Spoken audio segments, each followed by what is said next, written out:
ہم وہی کہیں گے جو ہمارا دین ہم کو بتاتا ہے، عمل کرو تو تمہارا بھلا ہے۔ بسم اللہ الرحمن الرحیم، الحمدللہ کفا وسلام علی عبادہ الذین اصطفیٰ، اما بعد فقد قال اللہ تبارک و تعالی فی کتابہ المجید، اعوذ باللہ من الشیطان الرجیم، بسم اللہ الرحمن الرحیم، ان اللہ وملائکتہ یصلون علی النبی یا ایھا الذین آمنوا صلوا علیہ وسلموا تسلیما، اللہم صلی علی سیدنا شفیعنا نبینا مولانا محمد وبارک وسلم، صلاۃ و سلام دائما علیک سیدی یا رسول اللہ صلی اللہ تعالی علیہ وسلم۔ بسم اللہ الرحمن الرحیم، الذین یأکلون الربا لا یقومون الا کما یقوم الذی یتخبطہ الشیطان من المس، ذلک بأنہم قالوا انما البیع مثل الربا وأحل اللہ البیع وحرم الربا، فمن جاءہ موعظۃ من ربہ فانتہی فلہ ما سلف وامرہ الی اللہ ومن عاد فاولئک اصحاب النار ھم فیہا خالدون۔ وہ لوگ جو سود کھاتے ہیں قیامت کے دن کھڑے نہ ہو سکیں گے مگر جیسے وہ کھڑا ہوتا ہے جسے آسیب نے چھو کر خپتی بنا دیا ہو۔ ذالک بأنہم قالوا انما البیع مثل الربا، اور ان کی یہ حالت اس لیے ہوگی کہ انہوں نے کہا کہ بیع بھی تو سود ہی کے مانند ہے، وأحل اللہ البیع وحرم الربا، اور اللہ نے حلال کیا بیع کو اور حرام کیا سود۔ فمن جاءہ موعظۃ من ربہ فانتہی فلہ ما سلف، تو جسے اس کے رب کے پاس سے نصیحت آئی اور وہ اس سے باز رہا تو اسے حلال ہے جو پہلے لے چکا، وامرہ الی اللہ، اور اس کا کام خدا کے سپرد ہے، ومن عاد فاولئک اصحاب النار ھم فیہا خالدون، اور جو اب ایسی حرکت کرے گا تو وہ دوزخی ہے، وہ اس میں مدتوں رہیں گے۔ پیچھے سے اللہ کی راہ میں خرچ کرنے کے بارے میں آیات کریمہ مسلسل گزر رہی ہیں، اور یہ بھی ایک طرح کے خلق خدا کے لیے بھلائی ہے کہ آدمی اپنا مال کسی ضرورت مند کو دے کے اس کی ضرورت پوری کرے، حاجت کرے، یہ ایک طرح کی خلق خدا کے لیے بھلائی ہے۔ تو ایک تو بھلائی یہ جو، اور دوسری ایک بھلائی یہ کہ خلق خدا کو نقصان سے بچایا جائے۔ تو یہ آیت کریمہ میں وہی چیز ہے کہ وہ اس طرح کہ مخلوق خدا سے جو سود لیتا ہے تو گویا اس کا مال وہ ناجائز طور پر ہڑپ کر لیتا ہے، تو اس طریقے سے سامنے والے کا مکان، اس کا کاروبار، اس کی زمین گروی پہ آ جاتی ہے اور وہ شخص جو ہے خانماں خراب ہو جاتا ہے، تو یہ اس کو جو ہے برباد کرنا، تباہ کرنے کے مترادف ہوا۔ تو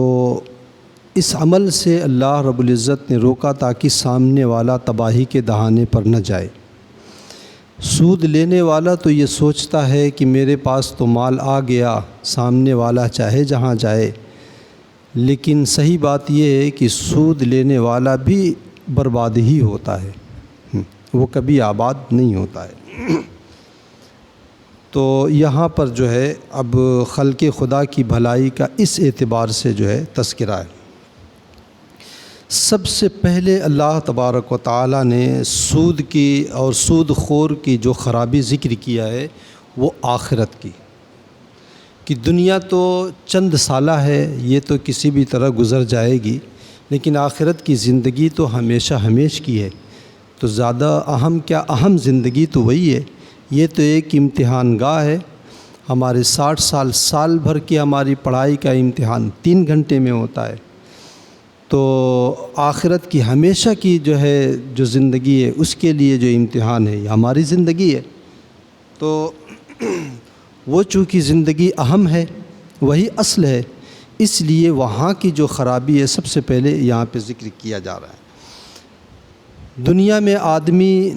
ہر شخص یہ چاہتا ہے کہ مجھے عزت ملے، ہر شخص عزت کا خواہش مند ہے۔ اگر چند لوگوں کے درمیان کسی کی جو ہے بے حرمتی کر دی جائے، اس کی توہین کر دی جائے، آگ بگولا ہو جاتا ہے، وہ ان کے سامنے جانے کے لائق نہیں ہوتا ہے۔ تو اللہ رب العزت نے یہاں بھرے محشر میں اس کی رسوائی کا ذکر کیا ہے، اور کیا فرمایا ہے؟ الذین یاکلون الربا، وہ لوگ جو سود کھاتے ہیں، یعنی سود لیتے ہیں یا سود کا معاملہ لین دین کرتے ہیں۔ چونکہ مال اصل آدمی استعمالی کے لیے رہتا ہے، کھانے پینا ہی اس کا بنیادی مقصد ہے، اس لیے یہاں پر یاکلون کا لفظ ذکر کیا کہ جو بھی سودی معاملہ کرتے ہیں ان کا عالم کیا ہوگا؟ لا یقومون الا کما یقوم الذی یتخبطہ الشیطان من المس، وہ محشر میں کھڑے نہ ہو سکیں گے مگر ایسے جیسے آسیب نے کسی کو چھو کر کے خپتی بنا دیا ہو، کہ جس طریقے سے کسی کے اوپر بھوت جن یا خبیث لپٹ جاتا ہے تو نہ اس کی زبان کا کوئی اعتبار، نہ اس کی چال ڈھال برابر ہوتی ہے، نہ وہ کچھ بھی کر سکتا ہے۔ دیکھنے میں تو یہ بھی آیا ہے، بکری کی مینگیاں اٹھا کر کے نارنگی سمجھ کر کے کھا رہی ہیں، تو یہ بھی ایک طرح کی ذلت ہی ہے۔ تو جس طریقے سے شیطان کسی کے اوپر سوار ہو جائے یا خبیث سوار ہو جائے تو اس کا دماغ کام نہیں کرتا ہے، اس کے اعضائے بدنی کام نہیں کرتے ہیں، اس کی چال ڈھال بدل جاتی ہے، اس کے کردار بدل جاتا ہے، اسی طریقے سے محشر میں سود خوروں کی یہ نشانی ہوگی کہ ان کی چال ڈھال بھی اسی طرح پاگلوں کی طریقے سے ہوگی۔ یہ خاص نشانی ان کی ہوگی کہ قبر سے جب اٹھیں گے تو کوئی سواری پر، کوئی جو ہے تیز رفتاری کے ساتھ دوڑتا ہوا محشر کی طرف جائے گا،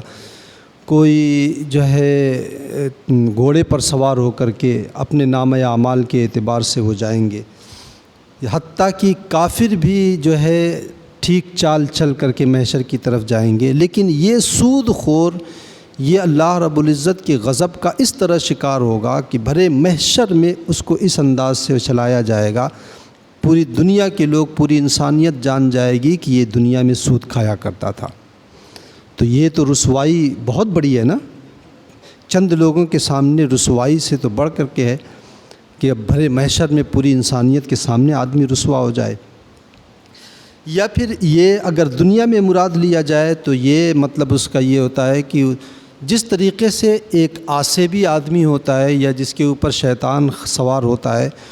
اس کے جو ہے کام کا کوئی اعتبار نہیں، بات کے کوئی اعتبار نہیں، اسی طریقے سے جو ہے سود خور جو ہوتا ہے اس کی باتوں کا کوئی اعتبار نہیں ہوتا، وہ کب کیا کر گزرے، وہ اپنی ذلت اور عزت کا کچھ لحاظ ہی نہیں کرتا ہے، یہ عالم ہوگا۔ اور علماء مفسرین فرماتے ہیں کہ سود خور کا محشر میں یہ عالم ہوگا کہ جہنم میں ان کے عذاب کی مثل دکھائی گئی۔ حضور صلی اللہ علیہ وسلم کو جب معراج میں گئے تو دیکھا کہ کچھ لوگ ایسے ہیں کہ جن کے پیٹ جو ہے بہت بڑے کمرے کی طریقے سے ہیں، اس میں آگ جل رہی ہے۔ تو اللہ کے رسول صلی اللہ علیہ وسلم نے پوچھا کہ یہ کون لوگ ہیں؟ تو حضرت جبرائیل امین علیہ الصلاۃ والتسلیم نے کہا کہ یہ وہ لوگ ہیں جو دنیا میں سود کا کام کیا کرتے تھے اور سود کھایا کرتے تھے۔ تو اس کو قرآن پاک میں بھی اللہ رب العزت نے فرمایا ہے کہ جو کسی کا مال غلط طریقے سے کھاتا ہے تو وہ اپنے پیٹ میں جو ہے آگ بھرتا ہے، انما یاکلون فی بطونہم نارا، کہ وہ اپنے پیٹ میں آگ بھرتے ہیں، اور اس کو عذاب کی شکل میں نبی رحمت صلی اللہ علیہ وسلم کو معراج کے سفر میں دکھا دیا گیا۔ تو یہ ایک خرابی سب سے پہلے جو ہے یہ چیز ذکر کر دی گئی ہے تاکہ جو اس معاملے میں گرفتار ہوں وہ ان کے کان کھڑے ہو جائیں اور ہوشیار اور متنبہ ہو جائیں۔ اچھا، ان کی یہ حالت اور کیفیت کیوں ہوگی؟ ذالک بانہم قالوا انما البیع مثل الربا۔ اچھا، اس آیت کریمہ سے ایک بات پتہ چل گئی کہ سود جو ہے حرام ہے، سود حرام قطعی ہے، کیونکہ جس کام پر دنیا میں جو کام ہوتا ہے جس کام کے اوپر اللہ تبارک و تعالی جہنم کا کوئی عذاب ذکر کر دے تو وہ کام حرام ہوتا ہے۔ اور ان کی یہ حالت و کیفیت اس لیے ہوگی کہ ذالک بأنہم قالوا، کہ وہ کہا کرتے تھے یا تو اپنی زبان سے، اور زبان سے نہیں تو اپنے کردار سے، یا کردار سے نہیں تو اپنے عمل سے، یعنی وہ یہ عقیدہ رکھتے تھے، یہ سوچتے تھے کیا، انما البیع مثل الربا، کہ بیع یعنی خرید و فروخت بھی تو سود ہی کی طرح ہے، کہ اس میں بھی تو تھوڑا مال دے کے زیادہ مال ادھر سے لیتے ہیں، 10 روپیہ دے کر کے جو ہے چیزیں زیادہ مل جایا کرتی ہیں، تو ویسے ہم بھی اس میں جو ہے ایک مال دے کر کے مال زیادہ لیتے ہیں۔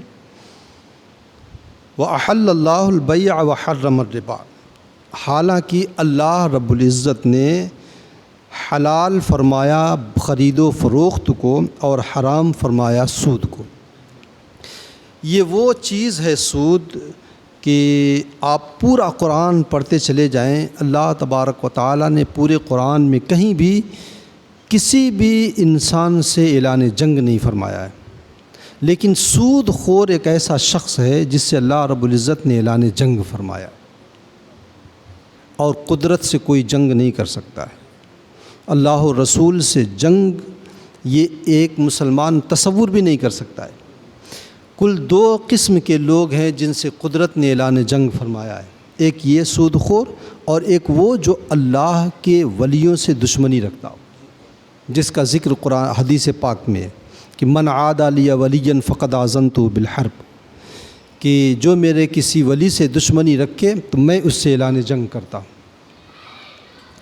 اور اس میں اللہ رب العزت و آیت کریمہ آگے آئے گی، اللہ رب العزت نے فرمایا ہے کہ فَأَذَنُوا بِحَرْبٍ مِّنَ اللَّهِ وَرَسُولِهِ، تو اعلان کر دو اللہ اور اس کے رسول سے کے ساتھ جنگ کا اعلان کر دو۔ تو یہ اتنا خطرناک جرم ہے۔ اور اس سود کے بارے میں حضرت عبداللہ ابن عباس رضی اللہ تعالیٰ عنہ فرماتے ہیں کہ سود کھانا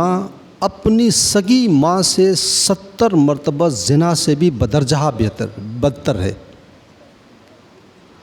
کوئی بھی تصور نہیں کر، اتنی بری چیز یہ ہے۔ علامہ شمس الدین ذہبی انہوں نے سود کے بارے میں ایک روایت نقل کی ہے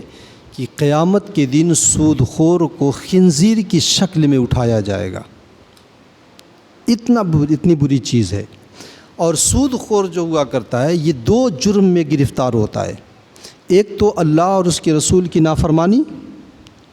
اور دوسری جو ہے بندوں کے حقوق کو ضبط کرنے میں، تو حقوق اللہ میں بھی گرفتار ہوا، حقوق العباد میں بھی گرفتار ہوا۔ یہی وجہ ہے کہ سود خور جو سود لیتا ہے وہ خود اس سودی پیسے کا مالک نہیں ہوتا ہے۔ سود خور سودی پیسے کا مالک نہیں ہوتا ہے۔ اگر کسی شخص نے کسی سے سود لیا ہے تو سود لینے والا اس جو زیادہ پیسہ لیا ہے اس کا مالک نہیں ہوگا، اور جس نے دیا ہے وہ اگر زبردستی چھین لیتا ہے تو وہ اس کے لیے جائز ہے، اس کے خلاف وہ کسی طرح کا مقدمہ نہیں کر سکتا ہے۔ اور یہی وجہ ہے کہ سود خور صرف توبہ کرنے سے اس کی بخشش نہیں ہوگی، توبہ تو وہ کرے اس بات سے کہ اس نے یہ کام کیا، اور اس کے ساتھ ساتھ جس سے اس نے سود لیا ہے اس سے معافی مانگے۔ اور یہ ضابطہ ہے کہ اللہ تبارک و تعالی حقوق اللہ جو ہے وہ تو اپنے فضل سے معاف فرما دے گا،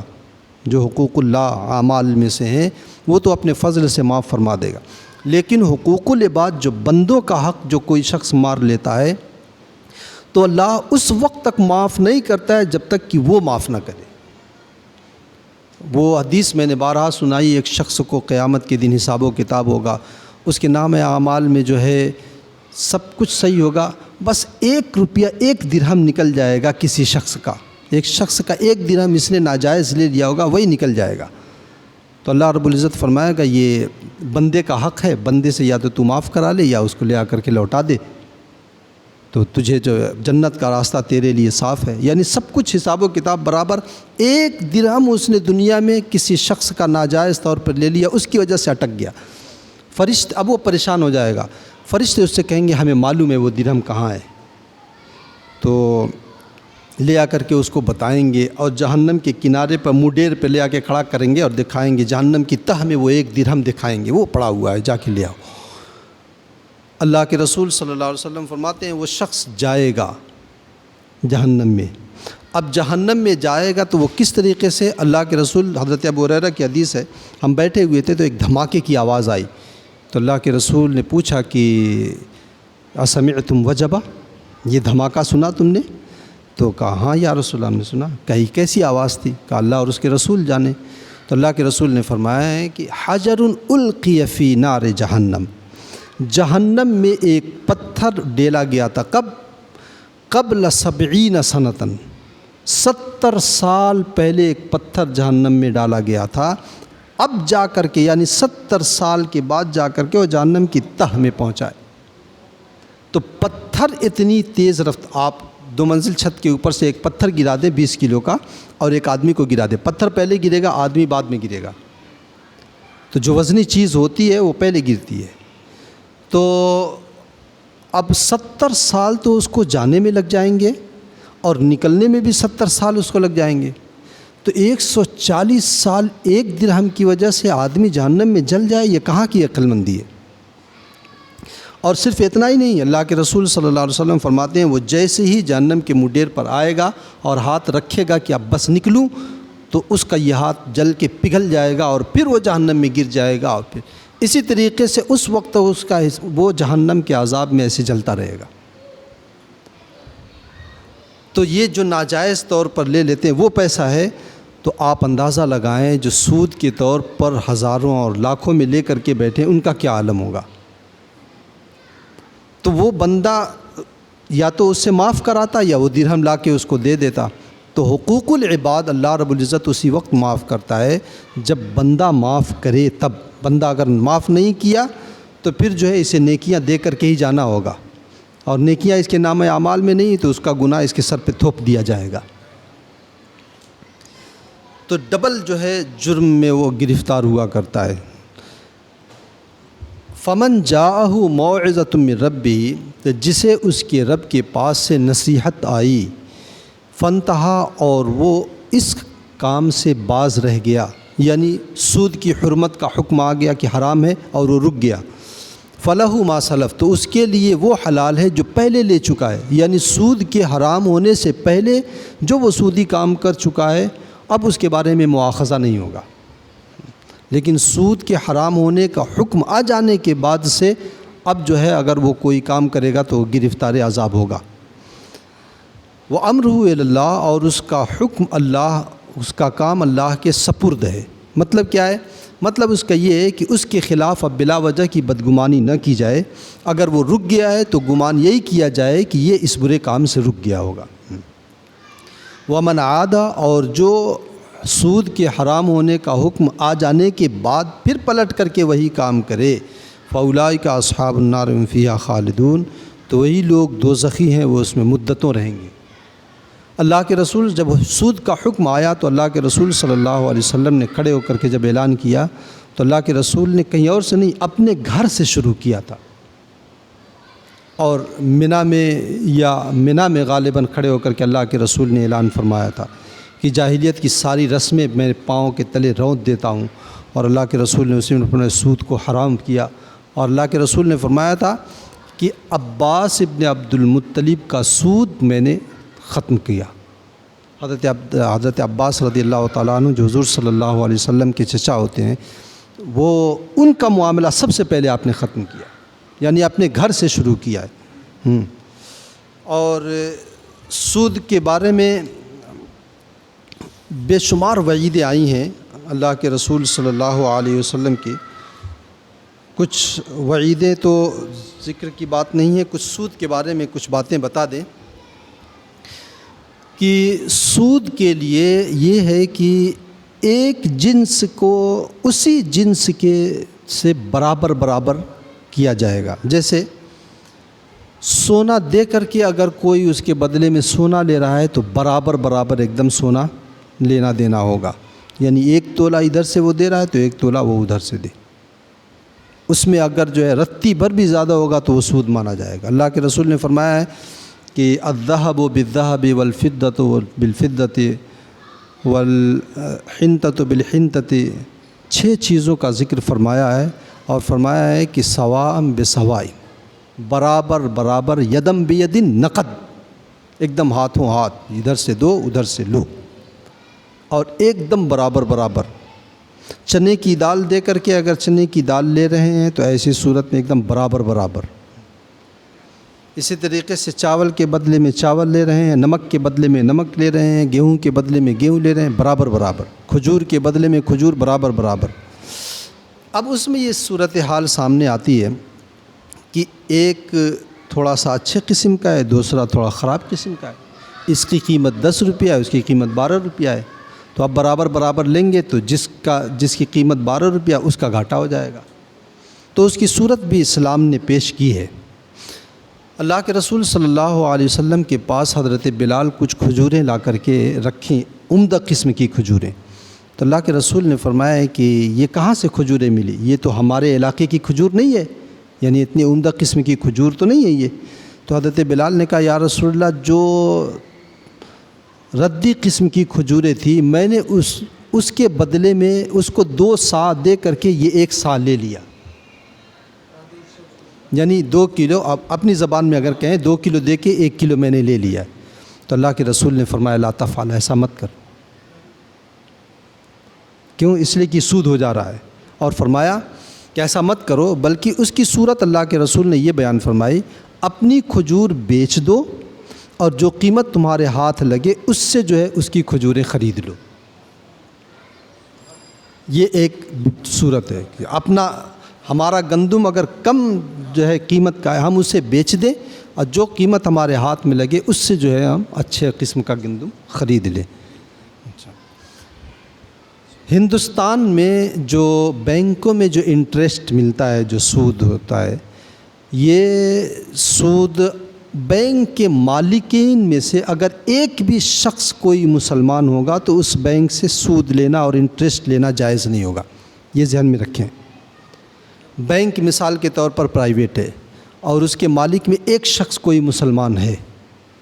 تو ایسی صورت میں اس بینک سے انٹرسٹ لینا مسلمان کے لیے جائز نہیں۔ لیکن بینک کے مالک میں کوئی بھی مسلمان نہیں ہے، یا حکومت کا، جیسے ہندوستان کی حکومت کا وہ بینک ہے، تو اس سے جو انٹرسٹ ملتا ہے وہ لینا جائز ہے، وہ لے سکتے ہیں۔ لیکن اس کے لیے احتیاطی قدم یہ اٹھایا جائے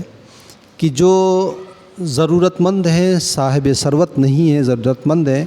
وہ لوگ تو اس کو اپنے استعمال میں لا سکتے ہیں، لانے کو سبھی اپنے استعمال میں لا سکتے ہیں، امیر ہو کہ غریب ہو،